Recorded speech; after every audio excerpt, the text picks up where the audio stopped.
안녕하세요. 살까 말까 고민하시는 분들의 가정지킴이 쌤, 가지쌤입니다.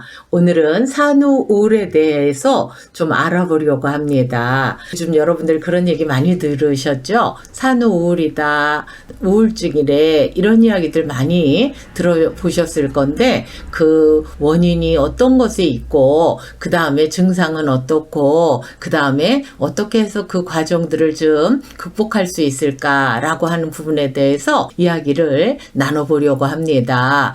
그래서 아기를 낳게 되면 어떻게 돼요? 부부간에 그 사랑의 모든 관심의 중심이 부부잖아요. 그러다가 출산을 하게 되면 그 모든 대화와 관심의 중심이 아기로 이동을 하게 되는 그런 경우가 생깁니다. 아내 역시 그렇고 남편 역시도 그렇게 되겠죠. 그래서 그게 당연한 것이지만 또 한편으로는 그때에 또 아내들이 서운하다고 느끼는 분들도 계시고요. 간혹 가다 보면 남편들도 그런 이야기들 하세요. 아내가 너무 아기에게만 관심을 주고 자기에게 무관심한 것 같아서 서운하다, 이렇게 이야기를 하는 경우가 있는데, 그거는 아내들도 마찬가지로 그 시기에 아기가 너무 예쁘고 사랑스러운 것도 사실이지만 부부 사이에 그러한 부분에서 좀 감정이 소원해질 수 있는 부분이 생기는 것이죠. 근데 그런 것만 있는 것이 아니라 이제는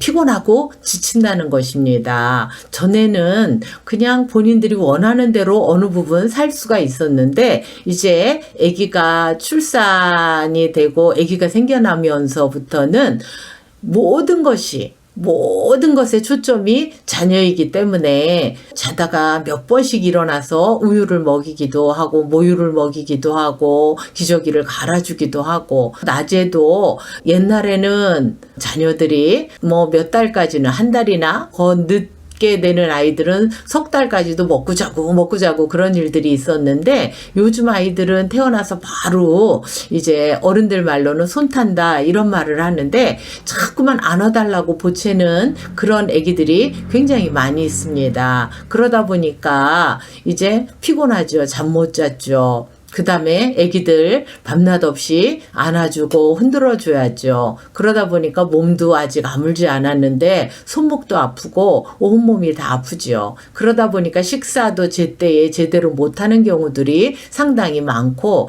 아니면 그냥 급하게 그냥 식탁에 서서 한 몇 숟갈 그냥 후루룩 먹고 마는 그런 경우들도 많이 생깁니다. 옛날 같으면은 친구들도 만나러 여기도 가고 저기도 가고 하는데, 아기가 생기면 사실은 그런 부분들이 어렵게 되겠죠. 그래서 이런 부분 저런 부분들이 겹치다 보니까 체력적으로도 굉장히 힘이 딸리기도 하고 피곤하고 힘드니까 이제 어떤 현상들이 생기느냐 하면 잘 웃지 않게 되겠죠.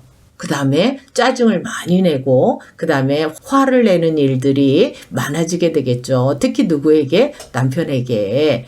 그 다음에 이제 시간적으로도 그렇지만 또 이런 너무 힘든 그런 가운데서 집안 정리를 못하는 경우들이 굉장히 많습니다. 그런데 남편들은 상담 와서 아내가 집안 정리도 안 하고 청소도 안 하고 막 그런다고 얘기해요. 그때는 사실 처음 아기를 낳아서 양육하느라고 힘들어서 이거저거 한꺼번에 다 못하기 때문에 집 정리가 잘 안 돼 있을 경우가 많이 있습니다. 그런데 산후우울이 오게 된다면 그게 좀 더 심하게 되는 거죠. 그런데다가 삶의 의욕이 점점점 없어지게 되고요. 그 다음에 멍하니 앉아있는 경우들도 많이 있습니다. 그런데 남편들은 상담 와서 그런 얘기들 많이 합니다. 아내가 청소를 안 해요. 아기가 5개월이 돼가지고 이유식을 해야 되는데 이유식을 안 만들어서 먹여요. 이런 이야기들을 많이 해요.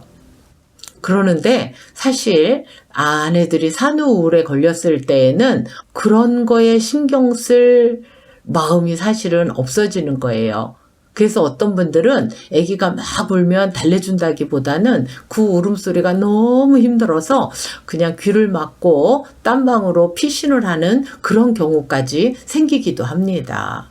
그래서 그때는 정상적인 눈으로 바라본다고 한다면 이상한 행동들이 있을 수가 있죠. 잘 웃지도 않고 짜증을 내고 화를 자꾸 내고 집안 정리, 청소 이런 거 하나도 안 돼 있고 그리고 뭔가 사람이 자꾸 행동하는 것도 느려지고 그 다음에 별로 살고 싶어 하지 않는 그런 표정을 짓고 있고 때때로는 멍하니 앉아있기도 하고 아기가 울 때 얼른 가서 달래줘야 되는데 딴방으로 막 가고 이런 걸 보면 이상하다고 생각을 해야 되는데 이상하다고 생각을 못하는 경우들이 의외로 많이 있습니다. 그래서 그걸 가지고 왜 이제 계속 싸우는 거죠.